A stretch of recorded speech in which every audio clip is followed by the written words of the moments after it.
അസ്സലാമലൈക്കും. ഞാൻ സലീം കൊടുക്കും. പ്രിയ കൂട്ടർ, ആദ്യം ഇവിടെ നമുക്ക് ടിക്ടോക്കിൽ വന്ന റോൺ വോയിസിലെ ചില ശകലങ്ങൾ കേട്ട് നോക്കട്ടെ.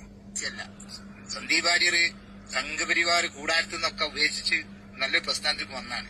അപ്പൊ നമ്മൾ എങ്ങനെ സ്വീകരിക്കണം? ഒരു മതത്തിൽ നിന്ന് ഒരു മുസ്ലിം സഹോദരൻ നമ്മളെ മതത്തിൽ വന്ന് എങ്ങനെ സ്വീകരിക്കണം, എങ്ങനെ ചേർത്ത് പിടിക്കണമൊക്കെ ഓരോഘോരം പ്രസംഗിക്കുന്ന പണ്ഡിതന്മാരത് പരിഹസിച്ചിട്ടാണ് ഈ പരിസ്ഥിതി കൂടി. എങ്ങനെ സന്ദീപ് പേരർ ഒരു മതത്തിൽ നിന്ന് നമ്മളെ മതത്തിലേക്ക് എന്ന വ്യക്തിയാണ്. എനിക്കറിയേണ്ടി ചോദിക്കണം, ഇപ്പൊ സന്ദീപ് പേരർ സത്യത്തില് രാഷ്ട്രീയമാണോ മാറിയിട്ടുള്ള മതമാണോ മാറിയിട്ടുള്ള ഒന്ന് പറഞ്ഞു വ്യക്തമാക്കി തരണം. ഞാൻ ഇന്നലെ സുപ്രഭാതത്തിലും സറായിൽ വന്ന പരസ്യത്തെക്കുറിച്ച് വീഡിയോ ചെയ്തു. അതിന് അദ്ദേഹം തന്ന മറുപടിയാണിത്. ഇവരെങ്ങനെയാണ് രാഷ്ട്രീയത്തെ കാണുന്നത് നിങ്ങൾ ചിന്തിച്ചു നോക്കുകയാണ്. ഇവരെ മെയിൻ തറാരതാണ്. മതവും രാഷ്ട്രീയവും രണ്ടാണ് സഹോദര, രണ്ടും ഒന്നായി കാണല്ലേ. സന്ദീപ് വാര്യർ രാഷ്ട്രീയപരമായ ചില കാരണങ്ങളാണ് അദ്ദേഹം പാർട്ടി മാറി കോൺഗ്രസിൽ വന്നിട്ടുള്ളത്. അല്ല, മതം മാറിയതല്ല. അത് ആദ്യം മനസ്സിലാക്കുക. അദ്ദേഹത്തിന്റെ കാരണം രാഷ്ട്രീയ കാരണങ്ങളാണ്, അല്ല മതകാരണങ്ങളല്ല.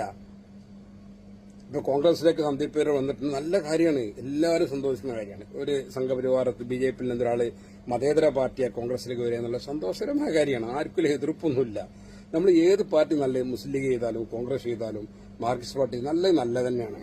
നമുക്കാരും പ്രത്യേക പാർട്ടിയുടെ വിരോധമൊന്നുമില്ല. പക്ഷെ ഇതുപോലെ മതത്തെയും രാഷ്ട്രീയത്തെയും കൂട്ടിക്കെട്ടുന്നതാണ് നമുക്ക് പറ്റുന്ന ആകെയുള്ള വിഷയം. അപ്പോഴാണ് നമ്മൾ പെട്ടെന്ന് എടുത്തിയാണെന്നും വികാരവിധരാക്കി തീരുന്നത്. രാഷ്ട്രീയം, മതം രണ്ടും രണ്ടായിട്ട് തന്നെ കാണും. പ്രത്യേകിച്ച് ഇന്ത്യ പോലെ രാജ്യത്ത് നമ്മൾ പ്രത്യേകം ശ്രദ്ധിക്കണം. കാരണം ഒരു രാഷ്ട്രീയ പാർട്ടി ചെയ്യുന്ന എല്ലാ കാര്യങ്ങളും ഒരു മതവിശ്വാസികൾ ഉൾക്കൊള്ളാൻ കഴിയൂല. ഇസ്ലാമിക വിരുദ്ധമായ പ്രവർത്തനങ്ങൾ ചെയ്യേണ്ട ഒരു പാർട്ടിക്ക് സ്വാഭാവികമാണ്. അതൊക്കെ മതത്തിനോട് കൂട്ടിക്കെട്ടുമ്പോൾ ഒരുപാട് വിഷയങ്ങൾ വരുന്നുണ്ട്. അപ്പോൾ പ്രിയ സഹോദര, നിങ്ങൾ തെറ്റിദ്ധാരണ മാറണമെങ്കിൽ ആദ്യം നിങ്ങൾ രാഷ്ട്രീയം, മതം രണ്ടും രണ്ടായിട്ടാണ് കാണാൻ തയ്യാറാണ് എന്ന ഒരു വിഷയം. അപ്പൊ ഒക്കെ നേരെ നമുക്ക് തെളിഞ്ഞു വരും.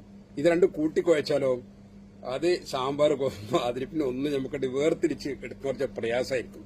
അപ്പൊ അതൊന്ന് ശ്രദ്ധ